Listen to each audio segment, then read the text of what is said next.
Je suis très heureux en présence du président du GIFAS et des présidents des 4 plus grandes entreprises industrielles aéronautiques françaises, Dassault, Safran, Thales et Airbus qui nous suit à distance à Toulouse, mais je sais que Guillaume Faury nous suit en ce moment, de vous présenter, au nom du président de la République et du Premier ministre, le plan de relance que nous avons travaillé depuis plusieurs semaines pour l'industrie aéronautique.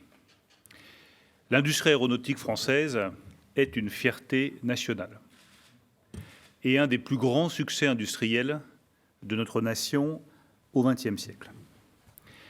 Cette industrie aéronautique française, elle ne connaissait pas la crise. Elle était habituée depuis près de 30 ans à une croissance contenue, soutenue par une augmentation constante du trafic aérien, 6% d'augmentation constante du trafic aérien par an, en moyenne, depuis 1994. L'industrie aéronautique française, avec ses sous-traitants, avec son organisation de grande qualité sous l'autorité du GIFAS, produisait, employait, innovait. Elle était une des plus performantes au monde.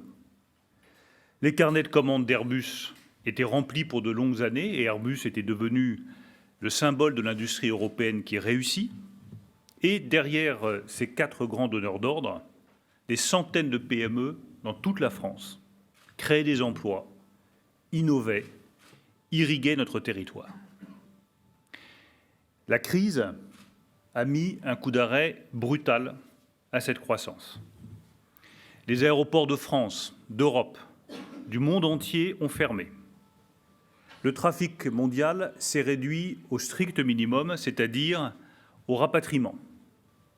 Les commandes d'avions ont été repoussées à 80 ou 90%. La crise du secteur aéronautique a donc été d'une brutalité terrible pour le secteur. Et la reprise, nous le savons tous, contrairement à d'autres secteurs d'activité économique, sera au mieux progressive, plus probablement très lente. Le trafic aérien ne devrait pas revenir à son niveau de décembre 2019 avant 2 ou 3 ans. Cet effondrement a une conséquence directe sur notre constructeur et ses sous-traitants. Airbus n'a pas eu d'autre choix que de réduire de 35 à 40% les cadences de production de ses principaux programmes. Cette réalité, elle a des conséquences en cascade, dont les salariés, les élus locaux, les présidents de région ont parfaitement conscience et nous ont alertés depuis plusieurs semaines sur cette réalité. Sur l'emploi, ce sont 300 000 emplois directs ou indirects qui sont en jeu. Sur les compétences, ce sont 35 000 ingénieurs qui sont concernés. Et avec eux, comme me l'ont signalé aussi bien Thales que Safran ou Dassault ou Airbus, ce sont avec eux des compétences rares qui mettront une génération à être renouvelées. Et ces compétences, nous ne voulons pas les perdre parce qu'elles font la force de notre nation.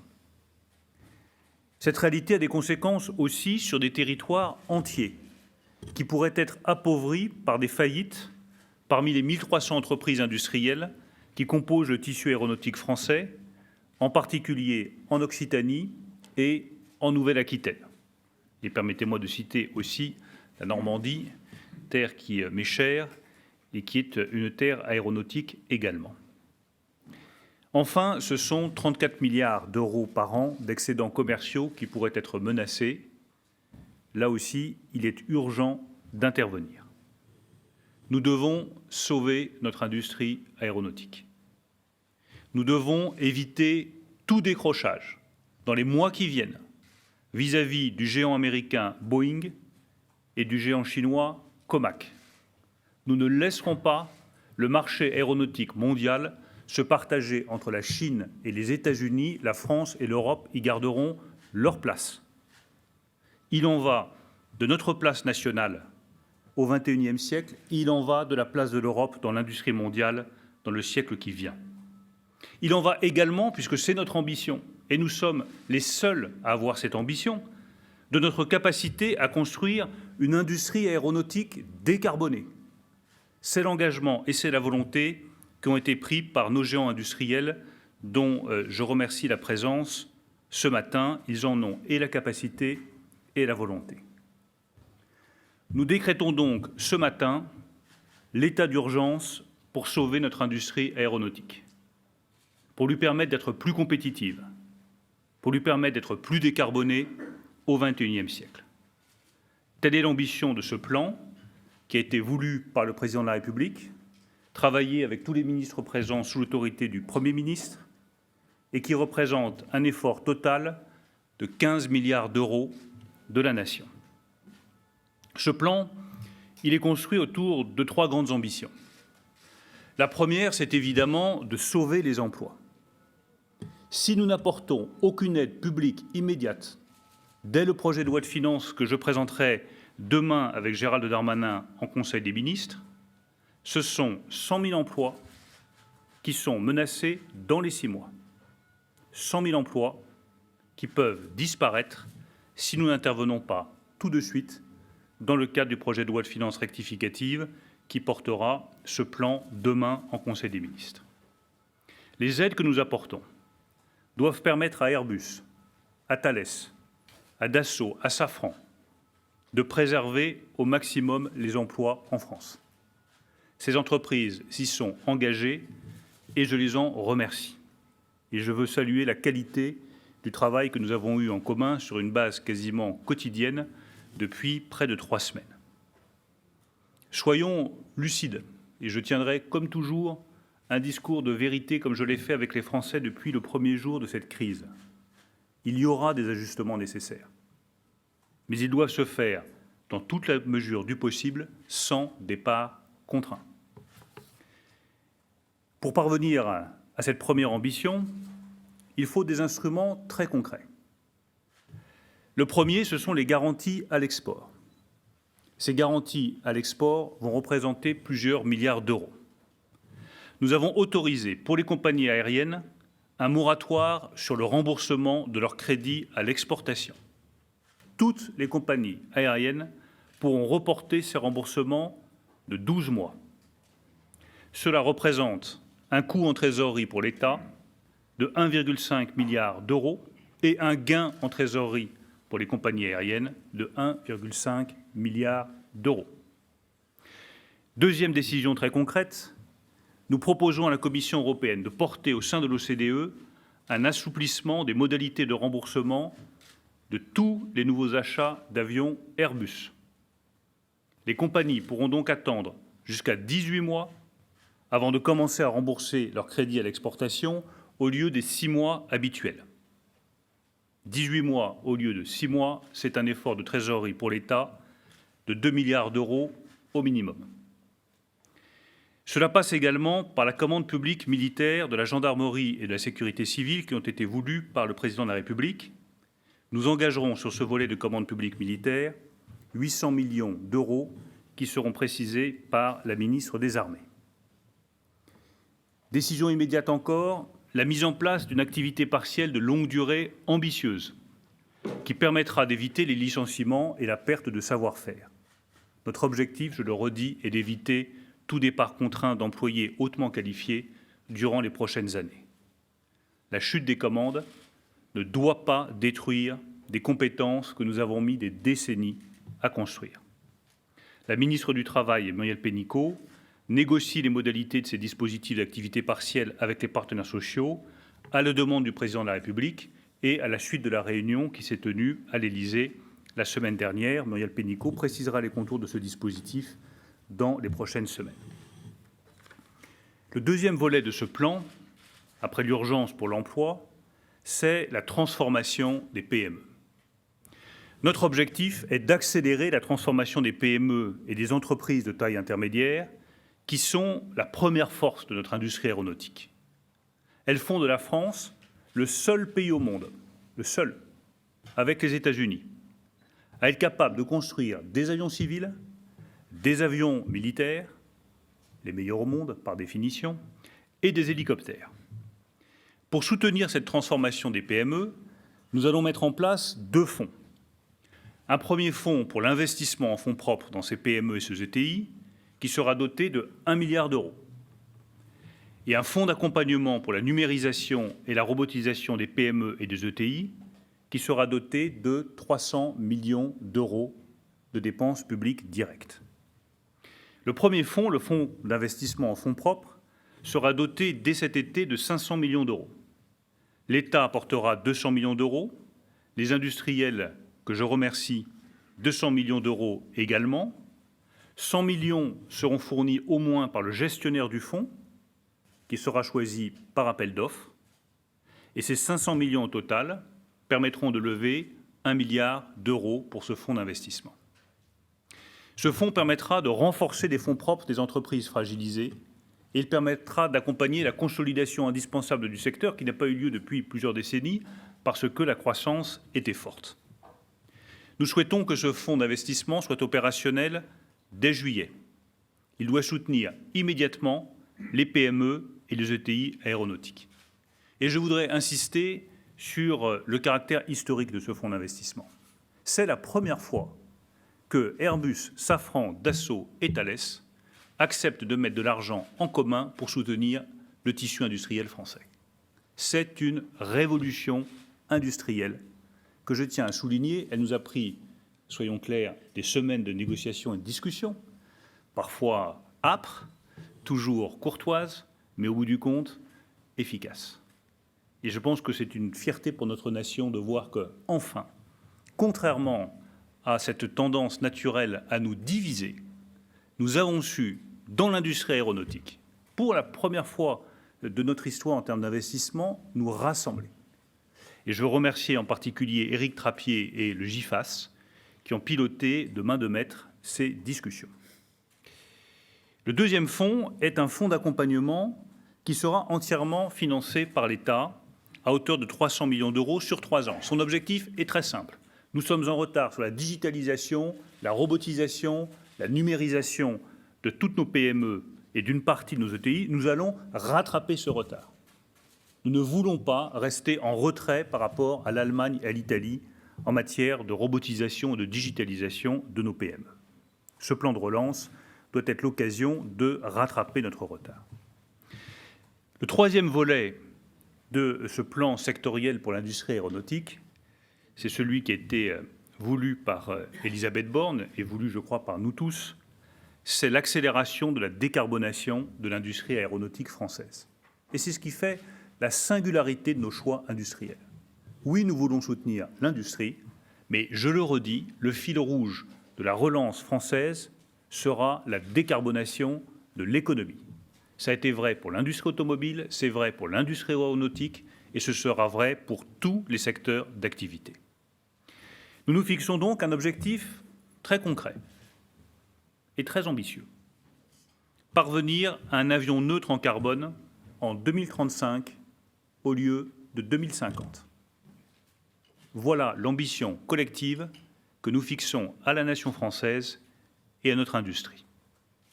Cet avion neutre en carbone, il doit être produit notamment grâce aux moteurs à très haut taux de dilution et grâce au recours à l'hydrogène. La France peut être et doit être dans les années à venir le pays d'Europe où se concevront et se produiront les avions de demain. À cette fin, parce que cette ambition demande évidemment des investissements massifs, le Conseil pour la recherche aéronautique civile, le CORAC, recevra un soutien massif d'1,5 milliard d'euros sur 3 ans, avec cet objectif stratégique d'accélérer la recherche et la construction de l'avion neutre en carbone. Ces aides doivent permettre de développer en France les technologies de réduction de la consommation de carburant, les technologies d'électrification des appareils et les expérimentations de carburants neutres en carbone, comme l'hydrogène.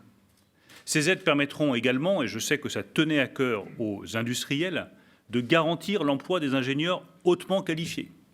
Et pour être très clair avec vous, ce sont des milliers d'ingénieurs hautement qualifiés qui, sans l'aide du CORAC, se seraient retrouvés dans les semaines qui viennent sans activité, sans recherche, et donc sur le marché du travail, avec le risque de perdre nos meilleures compétences, celles qui ont fait la force de l'industrie aéronautique française.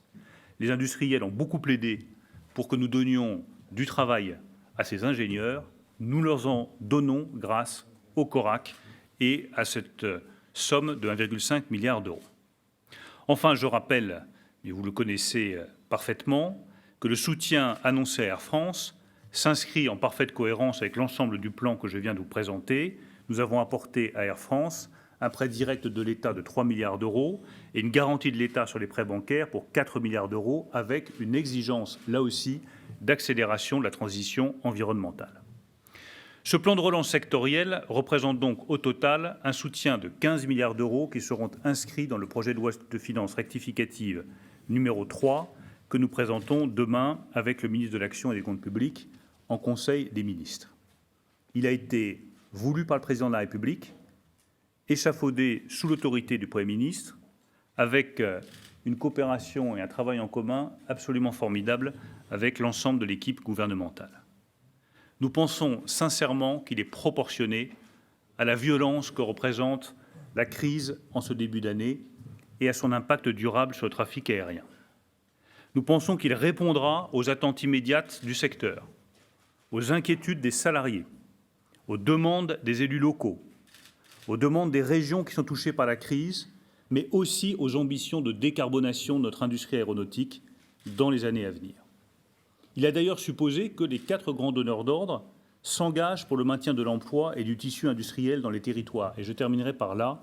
Je veux saluer la charte qui a été signée pour la première fois, là encore, comme le fonds d'investissement, entre Airbus, Dassault, Safran, Thales, Daher et Christophe Cador, avec tous leurs sous-traitants sans exception. Cette charte est un engagement fort de la part des industriels que je tiens à saluer. Grâce aux engagements des donneurs d'ordre, elle favorisera la compétitivité de l'offre française et permettra aux sous-traitants de maintenir leur production sur notre territoire.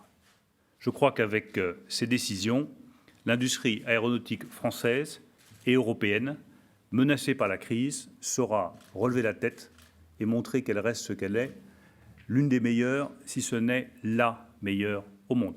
Je vous remercie.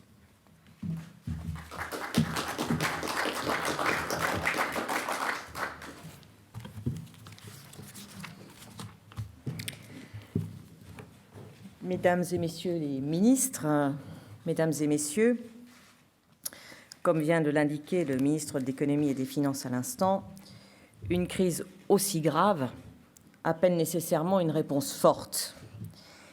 Et cette réponse, c'est ensemble que nous l'apportons ce matin.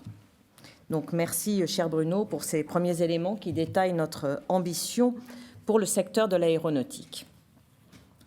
La particularité de ce secteur, c'est que la grande majorité des entreprises est duale. C'est une chance et c'est une fierté d'avoir sur notre sol un tissu industriel à 2 visages. Nous pouvons en effet compter sur l'ingéniosité de cette stratégie industrielle qui est tournée à la fois vers le monde civil et vers le monde militaire. Et lorsque l'on se trouve, comme c'est le cas aujourd'hui, au seuil d'une crise majeure, il n'y a pas l'équipe civile d'un côté et l'équipe militaire de l'autre. Il n'y a qu'une seule équipe sur le pont, c'est l'équipe France. Ensemble, nous agissons aujourd'hui pour aller plus vite et plus fort. Soutenir l'industrie aéronautique, c'est épauler la remontée en puissance de l'économie française tout entière. Il y va de notre souveraineté, de nos emplois et de notre économie. Alors, je vais donc maintenant vous présenter le volet défense de ce plan de soutien à l'aéronautique, en commençant d'abord par rappeler une chose. Depuis 3 ans, les investissements du ministère des Armées dans le secteur aéronautique sont significativement montés en puissance. La loi de programmation militaire 2019-2025 a taillé, si je puis dire, la part du lion pour renouveler nos avions, nos hélicoptères et nos drones. Donc, la part du lion a été à l'aéronautique. C'est en effet 19 milliards d'euros pour les programmes de l'aéronautique militaire qui sont consacrés dans cette loi de programmation militaire, auxquels il faut rajouter quasiment le même montant pour le maintien en conditions opérationnelles. Les investissements annuels dans les programmes vont donc passer de 2 milliards en 2019 à 3,5 milliards en 2025, dont 2 milliards d'euros pour l'aviation de combat. Ces commandes répondent à des besoins impérieux de nos armées. Chacune de ces livraisons, chacun de ces nouveaux équipements a une fin et une destination, nos opérations militaires.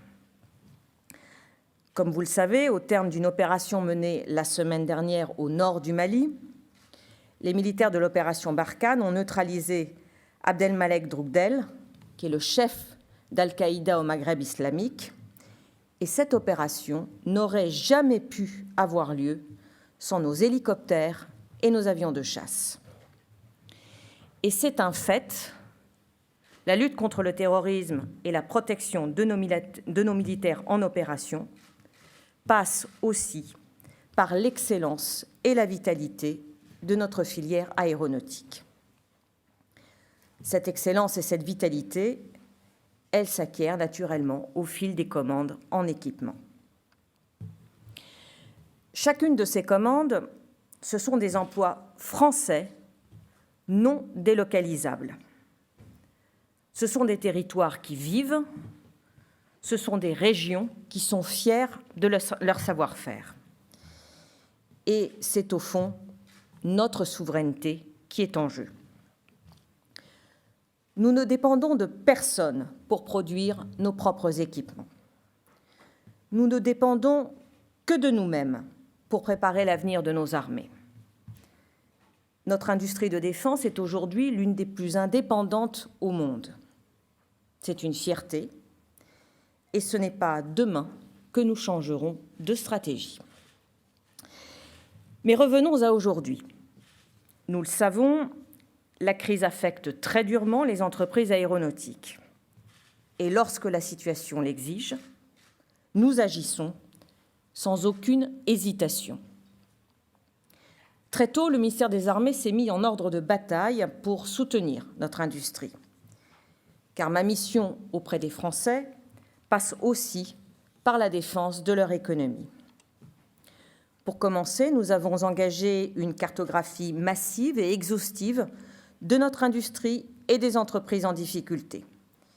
J'ai lancé il y a quelques semaines une task force interministérielle sous le pilotage du ministère des Armées. Je parle ici d'une centaine de personnes qui ont été chargées de quadriller le territoire, de visiter les usines et les bureaux d'études pour identifier avec les entrepreneurs les domaines d'activité qui sont à risque. Cette mission a débuté et doit rendre visite à près de 1500 entreprises. Pour soutenir les entreprises du secteur, le ministère des Armées actionnera 2 leviers. Le premier, ce sont 600 millions d'euros de commandes militaires que nous avons décidé d'accélérer. Dans le contexte de cette crise sanitaire inédite, nous avons dégagé des marges de manœuvre pour avancer des commandes qui étaient prévues ultérieurement dans la programmation militaire. Nous procéderons ainsi à l'acquisition de 3 avions A330 qui seront transformés postérieurement à la LPM en MRTT, c'est-à-dire des avions ravitailleurs Phénix, au profit de l'armée de l'air. Ces avions remplaceront les A310 et les A340 de l'armée de l'air, qui sont des appareils vieillissants. Nous commanderons également 8 hélicoptères Caracal pour renouveler les hélicoptères Puma de l'armée de l'air, qui, en moyenne, ont 40 ans d'âge. Initialement, ces hélicoptères Puma devaient rester en service jusqu'en 2028, mais compte tenu des circonstances, nous avons fait le choix de commencer leur remplacement dès 2023. Ceci permettra de doter l'armée de l'air de matériel neuf et de faire des économies sur leur fonctionnement. Enfin, j'ai tenu à ce que l'innovation et les ETI, comme les PME, soient partie prenante de cet élan que nous redonnons à notre industrie. Plus de 100 millions d'euros seront réservés pour la réalisation d'un avion léger de surveillance et de reconnaissance, ainsi que de drones au profit de la Marine nationale, des drones qui seront commandés directement à nos PME. L'ensemble de ces commandes répond à un besoin opérationnel existant de nos forces armées. Nous allons simplement aller plus vite. Cette anticipation nous permettra de sauvegarder plus de 1 200 emplois pendant 3 ans, et cela partout en France. Ces commandes bénéficieront pour moitié aux sous-traitants des grands industriels. Alors, je vous parlais il y a quelques instants de la grande équipe que nous formons, l'équipe France, et il va de soi que dans une équipe, chacun a un rôle, chacun a des responsabilités, mais la réussite dépend de tous. Nous avons pris l'engagement de faciliter et d'accélérer les paiements vers les grands maîtres d'œuvre, et j'aimerais donc insister sur un point: chaque euro versé par le ministère des Armées doit être immédiatement répercuté vers la chaîne de sous-traitance. J'attends également de nos partenaires industriels qu'ils proposent des prix justes. L'heure n'est pas au profit, il est au maintien de l'emploi. Et j'y veillerai. Je veillerai également à ce que votre engagement en matière de maintien en conditions opérationnelles, mesdames et messieurs les présidents d'entreprises de défense, perdure. Des progrès ont été faits depuis 2017, mais il reste encore trop modeste, et j'attends maintenant une remontée significative du taux de disponibilité de nos appareils. Sans cela, c'est la crédibilité de notre outil de défense qui est en jeu. Enfin, l'industrie aéronautique est le fleuron de notre économie nationale. C'est une fierté qui séduit bien au-delà de nos frontières. Et malgré la crise que nous traversons, nous ne devons pas renoncer à nos ambitions en matière d'exportation.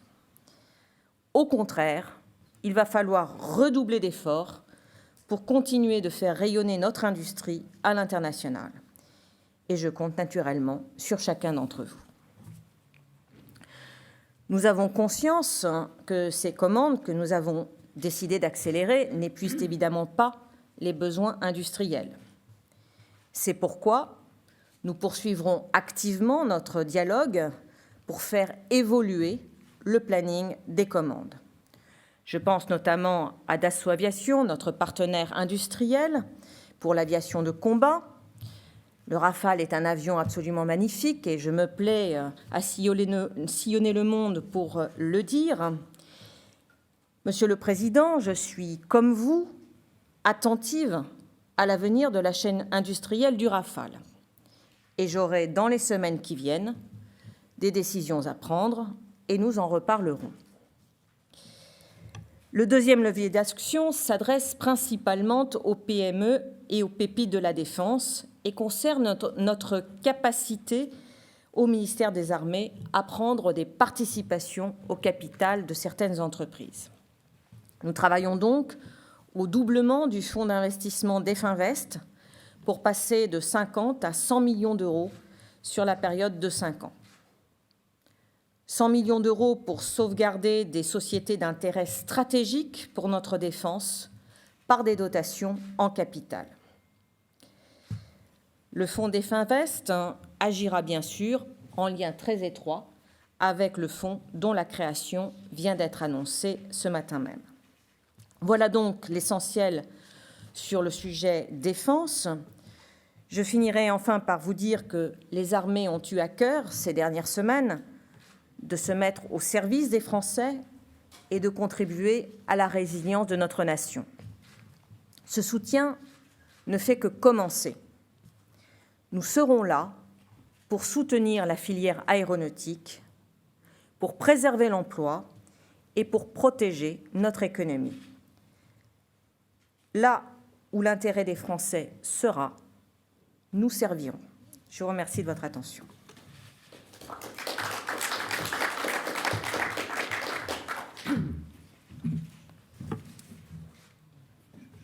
Mesdames et messieurs les ministres, mesdames et messieurs, la philosophie du plan qui est présenté aujourd'hui est claire. Protéger le secteur aéronautique français face à la crise inédite que nous traversons et accélérer sa transformation écologique pour en faire un leader mondial de l'aviation zéro carbone. Il s'agit donc de sauver une industrie qui représente près de 200 000 emplois directs en France, tout en la transformant pour réduire drastiquement les émissions de gaz à effet de serre de l'aviation mondiale. Avec ce plan, nous allons augmenter massivement les dépenses en R&D pour accélérer l'émergence d'une aviation décarbonée et positionner la France et l'Europe en leadership sur ce marché. Face aux difficultés économiques immédiates, il y a un risque évident de baisse des dépenses de R&D, d'innovation et d'ingénierie. Ce serait évidemment une erreur pour l'avenir économique de la filière, une erreur pour le maintien des 35 000 ingénieurs qui travaillent dans la R&D dans ce secteur en France, et une erreur, bien sûr, pour la lutte contre le dérèglement climatique. C'est bien maintenant qu'il faut investir pour avoir le plus tôt possible des modèles d'avions ultra sobres en énergie et en termes d'émissions de gaz à effet de serre et répondre ainsi aux exigences de l'accord de Paris. Ces investissements sont également cruciaux parce qu'ils vont nous permettre d'imposer un modèle d'aviation bas carbone à l'échelle mondiale. Verdir notre industrie aéronautique, c'est verdir l'aviation à l'échelle de la planète. Aujourd'hui, 50% des avions dans le monde sont des Airbus, et de la même manière, Safran fabrique les moteurs de 70% des avions courts et moyens courriers dans le monde. Avec ce plan, nous avons donc la capacité de fixer les nouveaux standards écologiques de l'aviation mondiale pour les années à venir. Pour atteindre cet objectif, les pouvoirs publics vont investir 1,5 milliard d'euros d'ici fin 2022 pour soutenir la recherche et le développement dans le secteur aéronautique. Ces investissements correspondent à une augmentation massive du budget du Conseil pour la recherche aéronautique civile, le CORAC, seront composés d'1,1 milliard d'euros de l'État et de 400 millions d'euros de fonds européens. Dès 2020, nous passerons de 135 millions d'euros de soutien à la R&D initialement prévu à 300 millions d'euros, puis 600 millions d'euros en 2021 et 2022 en faveur des technologies de rupture vers l'avion zéro carbone. Très concrètement, ce plan vise notamment à préparer le successeur de l'A320, qui est actuellement l'avion commercial le plus vendu dans le monde, en développant pour le début de la décennie 2030 un avion court et moyen courrier ultra sobre en consommation de carburant, avec un objectif de moins 30% de consommation, et en préparant pour 2035 le passage à l'hydrogène pour un avion zéro émission. Dès avant ces mises en service, entre 2026 et 2028, un prototype pourra être présenté, donc un démonstrateur. Et c'est donc une accélération de 10 ans par rapport aux objectifs initiaux de la filière qui étaient fixés à 2045. C'est une accélération que j'appelais de mes voeux. Nous avions eu l'occasion d'en parler, messieurs les présidents, et ça nous permettra de fixer les nouveaux standards mondiaux d'avions de ligne zéro carbone.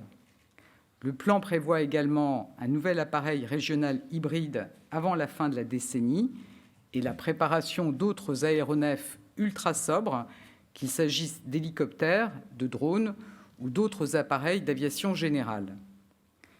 Ces investissements, ils vont bénéficier à l'ensemble des territoires. Je pense qu'il faut avoir en tête que les régions Hauts-de-France, Pays de Loire, l'Île-de-France, la Nouvelle-Aquitaine, le Grand Est, la région PACA, la Normandie et bien sûr l'Occitanie accueillent des entreprises et des savoir-faire aéronautiques. Protéger le secteur et accélérer sa transition écologique, c'est donc la ligne que nous suivons et que nous suivons pour toutes les mesures prises pour faire face à la crise. C'était le cas pour Air France, avec un plan de soutien qui s'accompagne d'exigences écologiques fortes, telles que la réduction des liaisons domestiques pour lesquelles il existe une alternative ferroviaire à moins de 2h30. C'est le cas du plan automobile, qui doit faire de la France un pays leader de la voiture électrique. Et c'est donc la logique que nous renouvelons aujourd'hui pour la filière aéronautique, pour préserver l'emploi et asseoir sa position de leader sur le marché de l'aviation zéro carbone. Je vous remercie.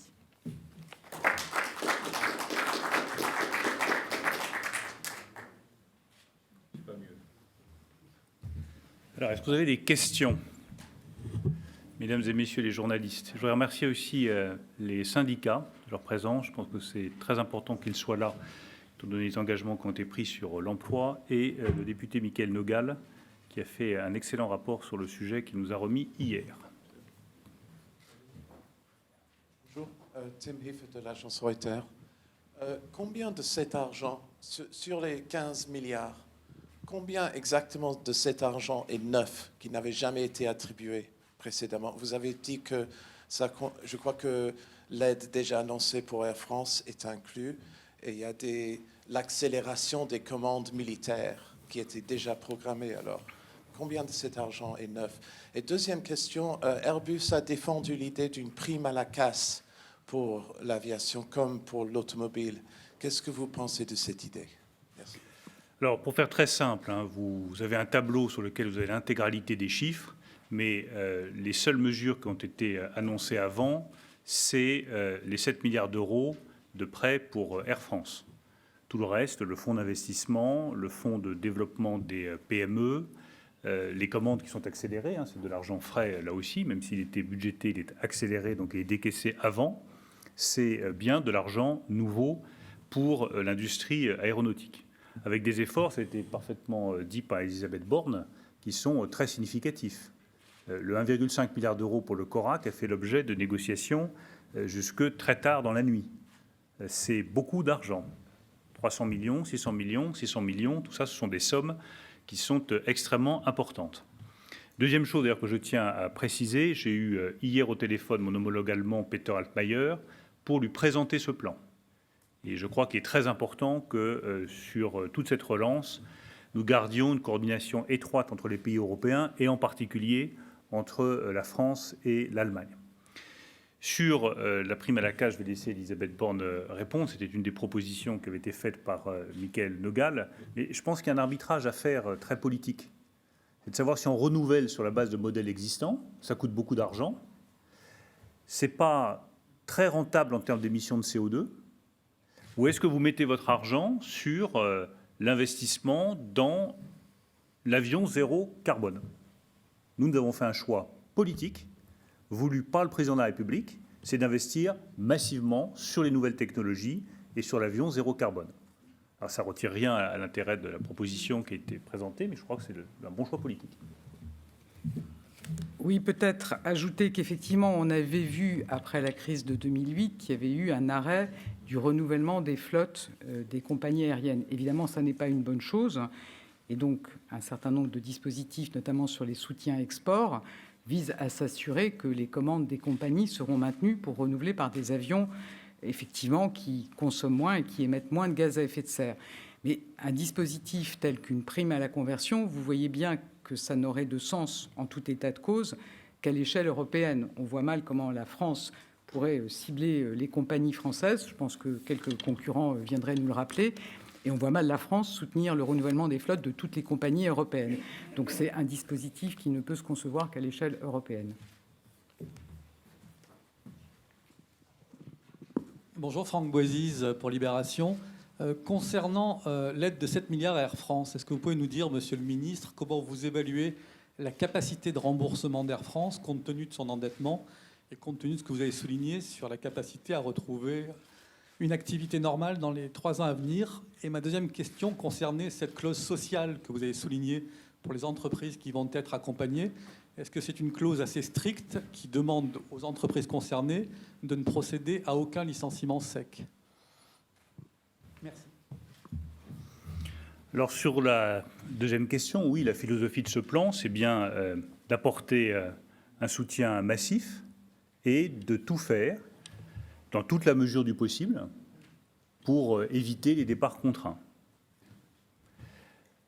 Je sais que toutes les compagnies qui sont présentes et tous les industriels qui sont présents sont confrontés à des défis qui sont considérables, mais l'emploi doit rester la première priorité de notre industrie aéronautique. Sur le premier sujet, permettez-moi d'attendre les propositions que fera le président d'Air France, Ben Smith. Nous lui avons demandé deux choses très simples sur lesquelles nous attendons les propositions concrètes. La première, c'est de renouer avec les bénéfices et donc d'être capable d'avoir une stratégie qui renforce la compétitivité d'Air France, sans laquelle il n'y a pas d'avenir pour une compagnie aérienne. Et le deuxième engagement, c'est l'engagement d'être la compagnie aérienne la plus respectueuse de l'environnement de la planète, avec un certain nombre de décisions qui vont être prises, notamment sur les lignes intérieures. On a beaucoup parlé de Paris-Bordeaux, mais il y a d'autres lignes qui sont concernées. Lorsqu'il y a une solution par le train à moins de 2h30, nous ne voyons pas l'intérêt d'avoir recours à l'avion. Ça passe aussi par des carburants propres, ça passe par toute une série de décisions sur lesquelles, une fois encore, nous attendons la feuille de route précise du président d'Air France. Mais nous lui faisons tout à fait confiance pour nous fournir une bonne feuille de route. Bonjour. Boris Cambrelan, AFP. J'aurais voulu des précisions sur les engagements pris par les industriels, les engagements financiers, les engagements en termes de maintien de l'emploi. Et aussi une deuxième question sur quand le fonds sera porté de 500 millions à 1 milliard, auprès de qui ces fonds vont être levés? Est-ce que c'est de l'argent public directement décaissé par l'État qui est envisagé ou est-ce que c'est une autre solution? Merci. Alors, sur les engagements emploi, je ne vais pas redire ce que j'ai déjà dit à plusieurs reprises. Si nous n'étions pas intervenus tout de suite, c'est un tiers des emplois de la filière qui auraient disparu. C'est l'évaluation que nous avons faite avec le secteur aéronautique. Donc 100 000 emplois environ sur les 300 000 emplois directs et indirects de la filière. Et je crois que chacun a conscience du drame social et du drame territorial que ça aurait été. C'est pour ça que nous avons voulu d'ailleurs annoncer ce plan rapidement. Est-ce qu'il y aura des ajustements ici ou là? Oui. Et je pense avoir toujours tenu un discours de vérité. Est-ce qu'en revanche, nous demandons aux industriels de tout faire pour éviter les départs contraints? La réponse est oui aussi. Voilà la philosophie du plan en termes d'emploi. Elle est ambitieuse. Elle correspond aussi au soutien massif que nous avons apporté, mais elle est réaliste. Sur le deuxième volet, qui est celui du fonds d'investissement, je rappelle la logique, 200 millions d'euros qui sont apportés par les industriels, 200 millions d'euros qui sont apportés directement par l'État et 100 millions d'euros qui vont être apportés par le fonds qui gérera ce fonds d'investissement. Il y aura un appel d'offres, donc je ne peux pas vous dire qui gérera et qui lèvera ensuite les 500 millions d'euros supplémentaires.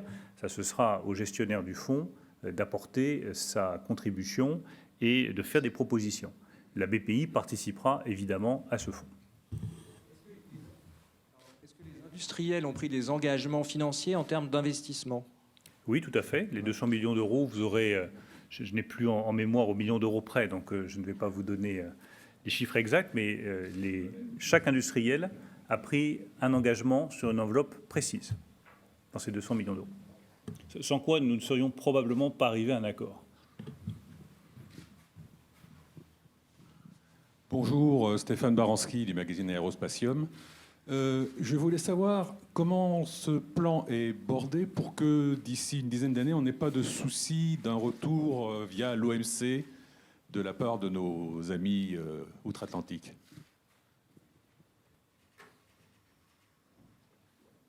Sous quelle forme? Sous la forme que, généralement, quand on aide notre industrie, ils n'aiment pas ça. Oui, enfin, il ne vous a pas échappé qu'ils aidaient aussi massivement la leur. On n'a peut-être pas vocation à être les idiots du village. C'est-à-dire ceux qui systématiquement refusent les aides quand il y a une crise, refusent le soutien public en se disant c'est inconcevable au titre de telle règle ou de telle autre règle. Nous respectons les règles internationales, mais nous constatons que l'État fédéral américain aide massivement son industrie aéronautique, ce qu'on peut parfaitement comprendre, et il me semble que la Chine en fait de même. Donc je vous le dis, nous n'avons pas vocation à être les idiots du village planétaire qui laisseraient détruire des centaines de milliers d'emplois, des compétences avec, voire disparaître des ingénieurs, des PME par centaines, en se disant « désolé, c'est la règle et on ne peut pas faire autrement ». On peut et nous allons faire autrement. Bonjour, Arnaud Touche pour RTL. L'Autriche, hier, a adopté un billet à 40 € minimum pour lutter contre le dumping social. Est-ce une idée qui peut faire son chemin en France ou pas?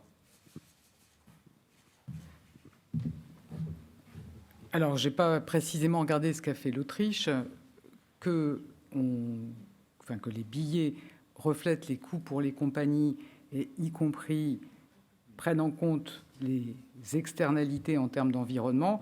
Vous avez vu que c'est le sens de ce qu'on a eu l'occasion de faire, avec notamment une éco-contribution sur les billets aériens. Donc je pense que c'est un travail qui est largement partagé à l'échelle de l'Europe, qui vise à faire prendre en compte par le transport aérien non seulement ses coûts directs, mais aussi ses coûts environnementaux et sociaux. Bonjour, Grégoire Lecalot de France Info. Il y a une question, sauf erreur de ma part, que vous n'avez pas évoquée, qui est très attendue par la filière dans son ensemble. C'est la mise sur les chaînes de l'A321 XLR. Est-ce que le plan que vous présentez va être en mesure d'assurer le calendrier à ce niveau-là?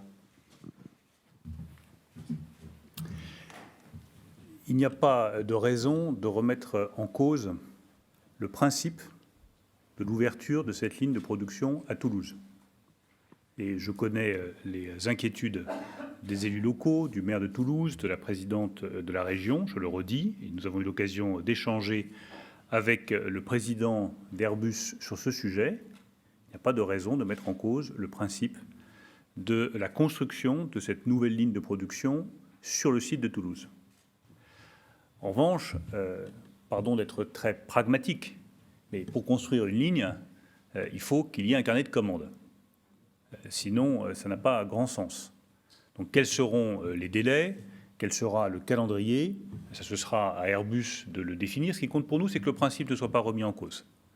Ensuite, pour que la ligne soit réalisée, il faut qu'il y ait un carnet de commandes. Et je pense avoir été précis sur la réalité des carnets de commandes d'Airbus actuellement. Bonjour, Simon. Simon Carreau de Contexte. Ce plan ne prévoit pas de volet aéroportuaire. Est-ce que les aéroports feront l'objet d'un plan d'aide séparé?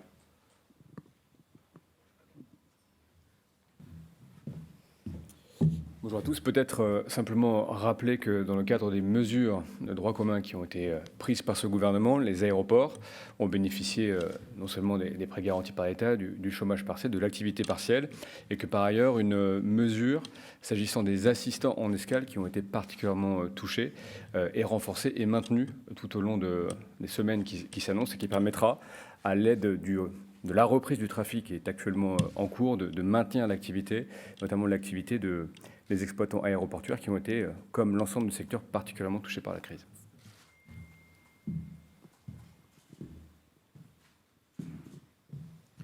Bonjour, Antoine Landreau de One Square. Concernant le fonds d'1 milliard d'euros, d'où viendront les 500 millions que le gérant devra donc lever? Est-ce que c'est un fonds qui sera ouvert aux investisseurs étrangers? Et quelle certitude avez-vous d'arriver jusqu'au milliard? Merci. Je pense que quand vous avez 200 millions d'euros fournis par chacun des industriels, 200 millions d'euros fournis par l'État et 100 millions d'euros fournis par le gestionnaire, vous n'aurez pas de difficulté à lever la somme équivalente sur les marchés. Ensuite, ce sera au gestionnaire, et c'est le principe d'appel d'offres, de nous proposer sa thèse d'investissement.